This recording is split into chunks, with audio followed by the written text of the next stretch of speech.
मैं बहुत मुश्किल से घर से आई हूँ। माँ तो मुझे नदी पर भी नहीं आने दे रही थी।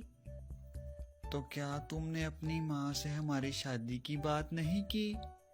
बात तो मैंने की थी, पर माँ नहीं मानी। माँ को किसी ने बताया है कि तुम कोई कामकाज नहीं करते और आवारा भी हो। ये काम जरूर पप्पू कबूतर ने किया है, वो तो मुफ्त में मुझसे जलता है। माँ को किसी ने ये भी बताया है कि तुम किराए के घर में रहते हो। इसका मतलब है कि तुम मुझसे शादी नहीं करोगी, और ऐसा है तो मैं तुमसे कभी दोबारा मिलने नहीं आऊंगा। नहीं नहीं, ऐसा तो नहीं कालू जी, मैं आपसे बहुत प्यार करती हूँ। मैं शादी करूँगी तो सिर्फ आपसे ही, चाहे मुझे कुछ भी करना पड़े। माँ जी, मैंने आपको पहले भी बताया है कि वो काला बहुत बुरा और आवारा है। आप अपनी बेटी को समझाएं, आज वो फिर काले के साथ बैठी हुई थी। मैंने इसे बहुत समझाया है, मगर वो मेरी बात सुनती ही नहीं। ना जाने इस काले कौवे ने क्या जादू कर दिया है मेरी बेटी पर। कालू जी, अब मुझे जाना होगा। मेरी माँ घर में मेरा इंतजार कर रही होगी। फिर गोरी कवि ये कहकर चली जाती है। तुम कहाँ से आई हो? माँ, मैं झूठ नहीं बोलूंगी। मैं काले कौवे से मिलने गई थी। वो जिंदगी है मेरी। माँ, वो कौवा बहुत अच्छा है। आप मेरी उससे शादी करा दें। अगर वो ना मिला तो मैं मर जाऊंगी। फिर अपनी बेटी की जिद के आगे माँ हार जाती है। मैं कुछ कर भी नहीं सकती, तुम जवान हो, अपना अच्छा बुरा सब जानती हो। खुश रहो मेरी बेटी। अगर तुम्हारी यही ख्वाहिश है तो कव्वे से कहो तुम्हें ब्याह के ले जाए। ये सुनकर गोरी कवि बहुत खुश हो जाती है। अब आप फिक्र ना करें, मैं पहले जैसा नहीं रहा। मैंने खुद को बदल लिया है और इसको खुश रखूंगा। मैंने अपनी बेटी को बहुत नाज नखरे से पाला है, तुम इसका ख्याल रखना।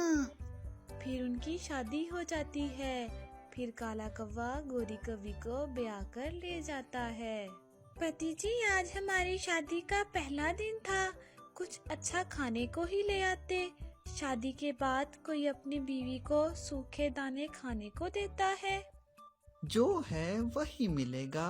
मैंने कौन सा मीठे फल खाए हैं। अगर तुम्हारी माँ तुमसे इतना ही प्यार करती थी तो तुम्हें 2-4 दिन का खाना साथ दे देती। अरे ये क्या, आपके घर की तो खिड़की भी टूटी हुई है। तो चुप कर जा, मुझे पता है। आज पहले ही दिन गोरी कव्वे का रवैया बदला बदला लगता है। उसने सोचा शायद उसका वहम है। ऐसे ही कुछ दिन गुजर जाते हैं। एक दिन दोनों नदी पर बैठे थे। गोरी कवि ने कव्वे से कहा, कालू जी, मुझे कल कबूतर मिला था। उसने मुझे बताया कि आप नशा भी करते हैं। तुम क्या लेकर आई थी? सब अपनी माँ से जहेज लेकर आते हैं। अगर तुम कुछ ना लाई तो मैं तुम्हें घर से निकाल दूंगा, या तुम्हें छोड़कर कहीं और चला जाऊंगा। ना ना कालू जी, ऐसा ना करना। मैं मर जाऊंगी आपके बिना। मैं आपसे बहुत प्यार करती हूँ।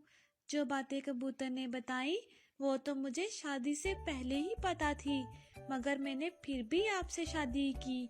मैं अभी जाती हूँ और माँ से कुछ पैसे लेकर आती हूँ। फिर गोरी कवि अपनी माँ की तरफ चली जाती है। गोरी बेटी, ये तुम्हारे मुंह पर सूजन कैसी? बताओ किस काम से आई हो? माँ जी, कालू जी ने कुछ कारोबार किया है जिसके लिए मुझे कुछ पैसों की जरूरत है। अगर आपके पास पैसे हैं तो दे दे। बेटी, कौन सा नया कारोबार शुरू किया है? सारे जंगल को कालू की करतूतों का पता है। ये लो पैसे और उससे लड़ाई ना करना। मुझे पता है तुम्हें उसने मारा है, तुम्हें कोई मच्छर नहीं काटा। फिर गोरी कहती है, मैं खुश हूँ, मैं अपने घर में बहुत खुश हूँ। फिर गोरी कुछ पैसे लेकर वापस चली जाती है। शाबाश, अच्छी बीवियां ऐसे ही कहना मानती हैं। मैं शाम को देर से घर आऊंगा, मुझे दूसरे गांव कुछ काम है। फिर कालू पैसे लेकर चला जाता है। वो उल्लुओं के पास जाता है क्योंकि उसने उल्लुओं से नशा जो लेना था। गोरी सारी रात इंतजार करती है मगर कालू वापस नहीं आता। कई बार तो गोरी को भूखे पेट ही सोना पड़ता। वो ये सब कुछ बर्दाश्त कर रही थी क्योंकि उसने पसंद की शादी जो की थी, उसको ये सब सहना पड़ रहा था। एक दिन वो घर के बाहर बैठी होती है कि कालू कौवे की उसको आवाज सुनाई देती है। कहाँ हो गोरी, कहाँ हो गोरी, जल्दी आओ मेरी बात सुनो। गोरी कौवे के पास जाती है। सुबह ब्रश किसने किया था? मैंने किया था। तो फिर कोलगेट का ढक्कन तुम्हारे बाप ने लगाना था आकर। इसमें भी कोई बड़ी बात है जो तुम मेरे बाप का नाम ले रहे हो? तो फिर जब गोरी वापस मुड़ती है तो कालू कौवा उसके सर पर रखकर डंडा मारता है। इससे वो गिर जाती है। माँ, मेरी माँ, मुझे बचा ले, मेरे सर पर बहुत दर्द हो रहा है। कालू घर से बाहर चला जाता है। आज गोरी को पता चल गया कि उसने उससे शादी कर बहुत बड़ी गलती की है। वो बड़ी मुश्किल से उड़कर अपनी माँ के घर जाती है। मेरी बेटी को क्या हुआ? तुम्हारे सर से खून बह रहा है। फिर गोरी कौवी खामोश हो जाती है। बस अब बहुत हो गया, अब मैं तुम्हें नहीं जाने दूंगी उस कौवे के पास। फिर गोरी कौवी अपनी माँ के गले लगकर जोर जोर से रोने लग जाती है। वो बहुत पछता रही थी कि उसने अपनी माँ की बात क्यों नहीं मानी, लेकिन अब पछताने का कोई फायदा नहीं था क्योंकि गुजरा हुआ वक्त लौटकर वापस नहीं आएगा। तो दोस्तों, शादी जैसे मामले में अपने माँ बाप की जरूर सुनो, वरना आपको गोरी कौवी की तरह पछताना पड़ेगा।